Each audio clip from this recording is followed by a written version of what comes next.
Inilah channel Uco Stiker Wawancara. Sahabat-sahabat di mana saja berada, kali ini saya bertemu dengan tokoh pemuda dan tokoh politik, Bapak Denny Valdis, yang cukup kita kenal di Kota Tanjung Balai, yang selalu memberikan aspirasinya, inovasinya kepada pemerintah maupun kepada masyarakat secara umumnya. Baiklah sahabat-sahabat, kita akan bincang-bincang kepada Bapak Denny Valdis tentang seputar isu-isu perkembangan Tanjung Balai, tentang politik dan tentang ekonomi, juga tentang perusahaan yang ada di bawah pemerintahan Kota Tanjung Balai. Oke sahabat-sahabat, mari kita dengarkan Bapak Denny Valdis tentang seputaran yang kita sebutkan tadi. Selamat malam Pak Denny Valdis. Selamat malam Pak Uco. Apa kabar? Sehat. Sehat Pak Uco kan? Lagi tidak mengganggu nih kan Pak?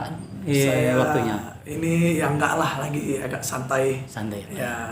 Begini Pak, kami menyita waktu Pak Valdis, begitu kami lihat sibuk, namun kami sangat terhormat diberikan Bapak Valdis waktunya pada kami untuk bercerita seputar Tanjung Balai, memberikan inovasi dan motivasi kepada masyarakat khususnya pemerintahan dalam memajukan perekonomian Tanjung Balai khususnya.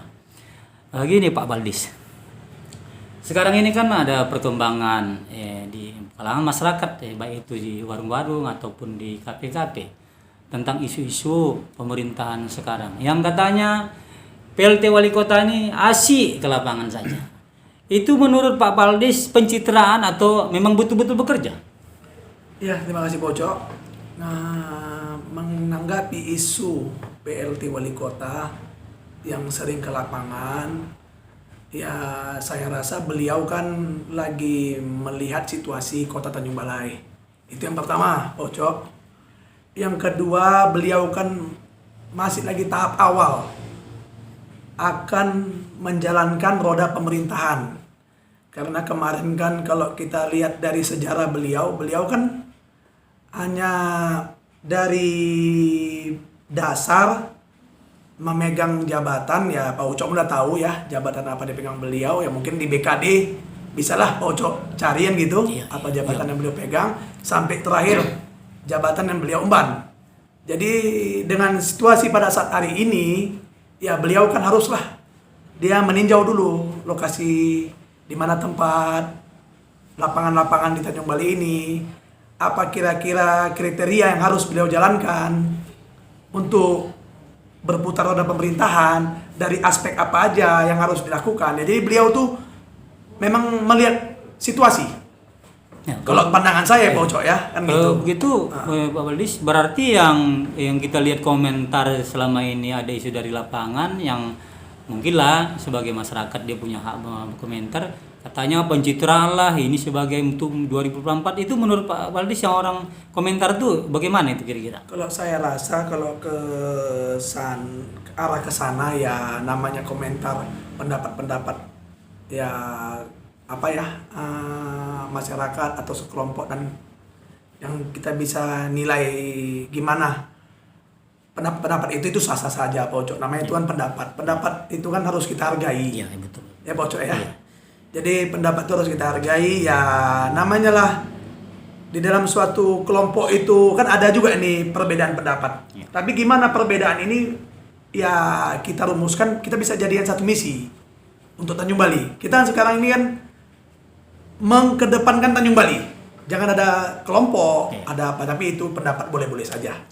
Nah, itu pocok yang bisa saya sampaikan. Selama ini kan ada seputaran sebulan 2 bulan inilah pasca kejadian yang tidak kita duga Tanjung Balai. Dia kan sekarang sudah silaturahmi berbagai partai politik di area Tanjung Balai yang ada di perwakilannya di parlemen khususnya. Katanya sekarang kan lagi tanda kutip lobby untuk pencalonan pendamping seorang Waris Tholib yang akan dihitung hari lagi ke depan akan dilantik jadi definitif wali kota.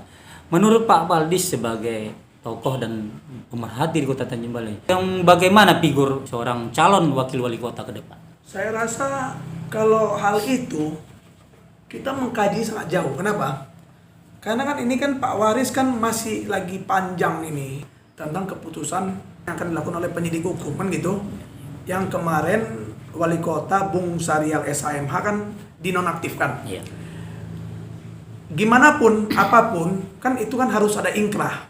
Ingkrah, jadi kalau keputusan ingkrah itu kan masih panjang. Jadi kemarin beberapa hari yang lalu kan ini kan ya terapannya semuanya udah lengkap, kan mau disidangkan ya. Pak Ucok pun udah tahu itu ya.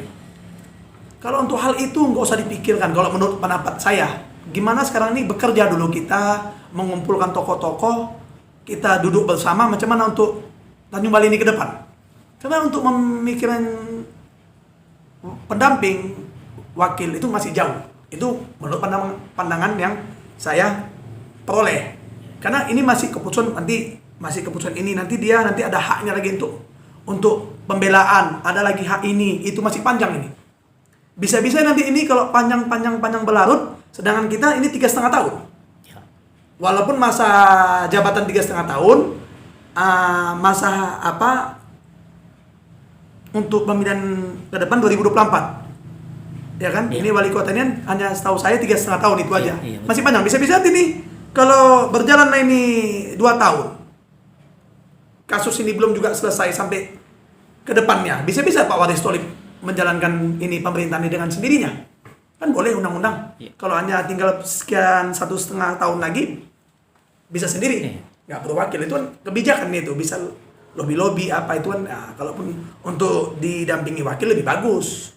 Menurut Pak Baldis, apakah seorang Waris Tholib mampu membawa pemerintahan ke depan walaupun selama 3 tahun ini? Kalau saya rasa PLT Kota Tanjung Balai, Bung Waris Tholib, kalaulah beliau bisa memberikan suatu pandangan-pandangan yang baik kepada generasi-generasi muda, ikut juga serta tokoh-tokoh yang lebih tua dari kita ini pojok, ya saya rasa kalau memang beliau banyaklah mendengar pendapat yang baik, yang positif, saya rasa bisa. Asal beliau harus sinkron ya, bergandengan tangan kepada tokoh-tokoh. Menurut Bapak Denny Baldis, calon figur wakil wali kota untuk mendamping Waris yang mana lebih baik yang dari profesi atau dari orang politik? Saya rasa kalaupun baik dari profesi, baik dari kader-kader politik, itu kita apakan aja ke tengah-tengah masyarakat atau ya kelompok tokoh-tokoh yang akan menilainya mana yang layak. Itu kan mesti ada dengan perumusan gimana gitu. Untuk salah satu sosok figur wakil yang akan mendampingi Bapak Waris Tholib. Itu sah saja. Kita naik ke publik. Nah, karena kita sekarang ini kan macam mana Tanjung Balai ini maju pojok. Karena dari sudut pandang kalau yang saya nilai ini udah kacau ini sekarang ini. Kacaunya di SDM-nya, di pelayanannya, birokrasinya. Ini yang harus sekarang cepat. Kalau memang beliau bisa cepat tanggap, inilah diutamakan dulu. Biar beliau mengapakan satu gebrakan di dalam bisa mengapakan animo. Animo gimana masyarakat itu ada tampil beda.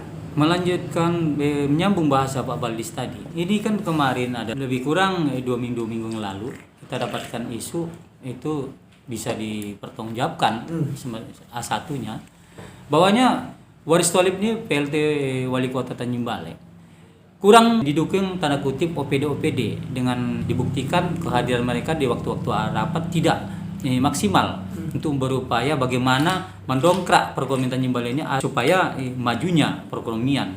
Itu dibuktikan bahwanya OPD macam seperti tidak percaya Waris Tholib itu seorang PLT Wali Kota. Menurut Pak Baldis apa saran-saran Pak Baldis kepada Sekda dan jajaran OPD ini khususnya?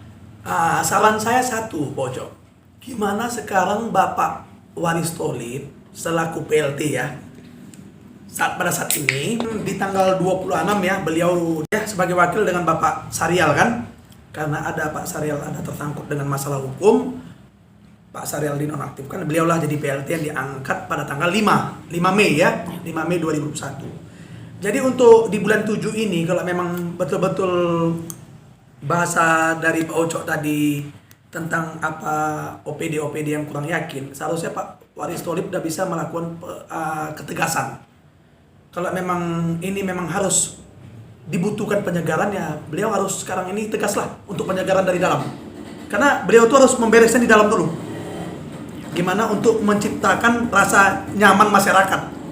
Jadi kalau memang itu diharuskan, ya beliau dengan melaksanakan fungsinya, tugasnya sekarang ini selaku PLT untuk menjalankan prosedur, kan boleh beliau tuh untuk melakukan penyegaran di dalam. Seorang waris tua agar memberikan motivasi kepada OPD-OPD agar bekerja secara profesional gitu maksudnya. Ya, motivasi, dan kalau memang nggak bisa juga dimotivasi ini para OPD ini, ya diganti lah, kan boleh, udah boleh, Ya, boleh ya. ya. Beliau rollingnya, beliau carilah sosok-sosok di OPD itu yang bisa bekerja dengan tupoksi.